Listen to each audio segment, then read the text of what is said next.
Class society का, निम्न मध्य वर्ग का, जो चाहते बहुत कुछ है, इच्छाएं उनकी बहुत हैं, नकली शान भी है, अकड़ भी है,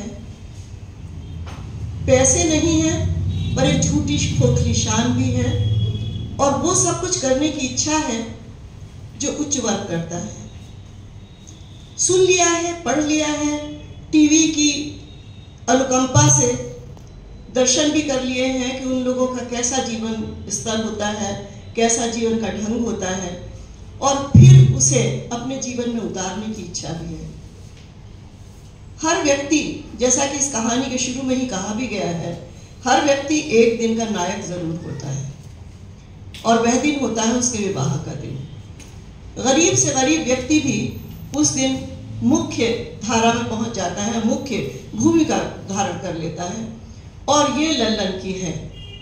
लल्लन, जिसे हर तरफ से शायद सिर्फ झाड़ फटकार ही पड़ती होगी, उसको पहली बार एक मौका मिला है एक सबके आगे अपने आप को प्रूव करने का, सबके आगे अपने आप को आगे रखने का, सबके आगे अपने मन की कर पाने का, और फिर इस अवसर को खोना नहीं चाहता, पूरे तौर पर उसको भुनाना चाहता है।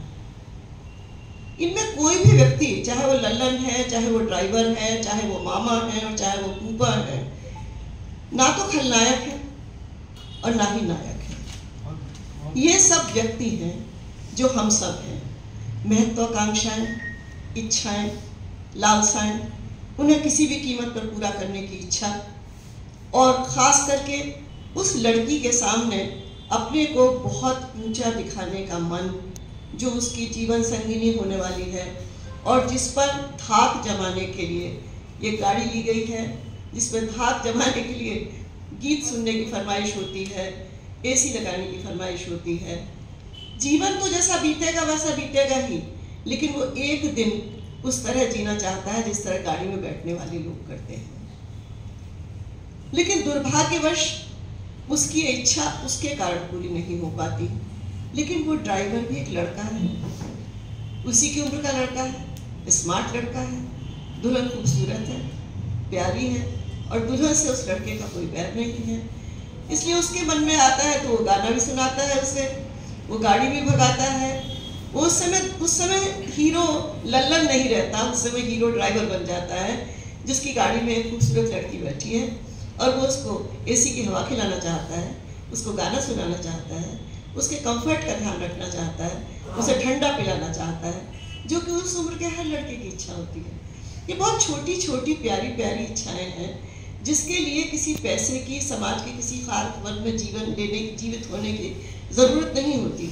हम सबके मन में कहीं ना कहीं एक खास उम्र में खास तरह की इच्छाएं पनपती हैं, जो कि इन लोगों में भी हैं, और उसका एक खूबसूरत चित्रण ही ये कहानी नहीं है। बहुत पहले मैंने कहीं पढ़ा था, याद नहीं कहाँ, कि सुंदर महिला पुरुष को आकर्षित करती है, बुद्धिमान महिला उसे चकित करती है, धनवान महिला उसे लुभाती है, और हमदर्द महिला उसे पा लेती है। ये कहानी इसकी उलट को प्रूव करती है। लल्लन की पूरी शेखी, अपना झूठा रौब दिखाना, अपने आभिजात्य का, अपने पैसे का, नकली कारें हैं उसके पास, कोई BMW वाला है, कोई शेवरले वाला है, लेकिन वो बेचारा कह देता है कि मैं क्या मांगूं जब कार नहीं दे सकते, तो अपने आप को, क्योंकि वो शिखर पर बैठा हुआ है इस समय, वो एक साधारण इंसान नहीं है, वो दूल्हा है, दूल्हा जो कि एक तरीके से नायक है हमारा। तो वो तो कुछ भी मांगेगा, कुछ भी करेगा, कुछ भी सोचेगा, लेकिन उसकी शेखी उस लड़की का दिल नहीं जीत पाती, वो उसके किसी सवाल का जवाब नहीं देता।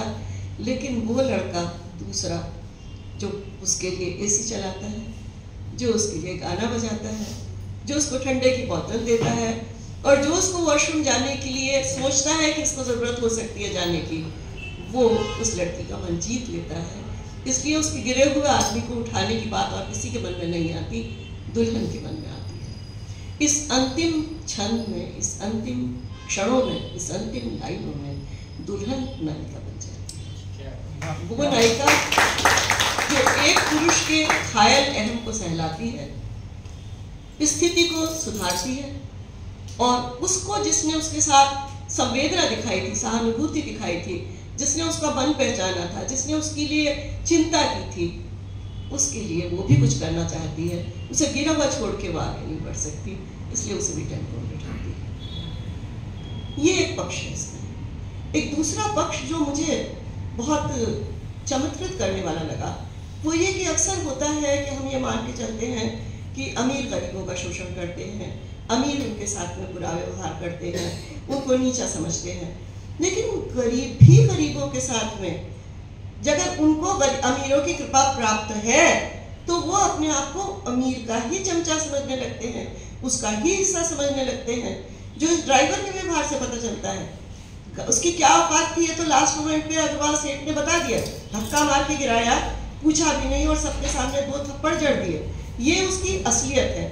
लेकिन उस समय जब वो मामा से व्यवहार करता है, जब वो लल्लन को डांटता है, जब वो खाने से इनकार करता है, मैं ऐसा खाना नहीं खाता, जब वो बिस्लेरी की बोतल खरीद के पीता है, तब वो अपने आप को एक एलीट वर्ग का दिखाने की असफल चेष्टा कर रहा होता है, क्योंकि तब वो अपने आप को आइडेंटिफाई करता है उन लोगों से जिनके लिए वो काम करता है। तो ये वर्ग भी है जो बजाय इसके कि उनकी सहायता करे, जो उसकी जैसी आर्थिक स्थिति के हैं, उनके साथ रहकर जिनके साथ वो रहते हैं, अपने आप को उनका हिस्सा मानने लगते हैं। लेकिन एक क्षण में उनकी औकात उन्हें पता चल जाती है कि वो है वही जो लल्लन है, वो है वही जो वो लोग हैं जो वंचित हैं, और 1 मिनट में जिसके पास है वो उन्हें उनकी असलियत दिखा सकता है।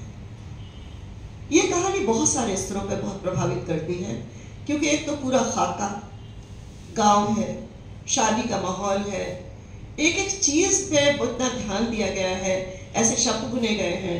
मुझे पता चला है कि प्रियदर्शी फिल्मों के लिए लिखते हैं। फिल्मों के लिए लिखने वालों में अक्सर ये खासियत होती है कि वो दृश्य बना सकते हैं, क्योंकि फिल्म दृश्य का माध्यम है, इसलिए उसके लिए जो स्क्रीन प्ले या उसके लिए डायलॉग लिखे जाते हैं तो उनसे आप एक इमेज बुनते हैं, एक छवि बनाते हैं। वो छवि ऐसी ही है। जब ये कहानी पढ़ी जा रही थी तो पढ़ी भी खैर बहुत खूबसूरत ढंग से गई थी, बहुत अच्छी प्रभावी, क्योंकि वो भी शायद अभिनेता है मेरा ख्याल है, तो वो बोलने के ढंग से लग रहा था। तो वो पूरी एक कहानी आंखों के आगे से गुजर रही थी। वो कहानी हम सब ने जी, हम लल्लन के साथ भी थे, हम ड्राइवर के साथ भी थे, हम दुल्हन के साथ भी थे, और अंत में उस दुल्हन के लिए तालियां भी बजा रहे थे जिसने उस गिरती हुई दीवार को अपने हाथों में थाम लिया और इस बिगड़ते हुए खेल को फिर से संवार लिया। ये जीवन है।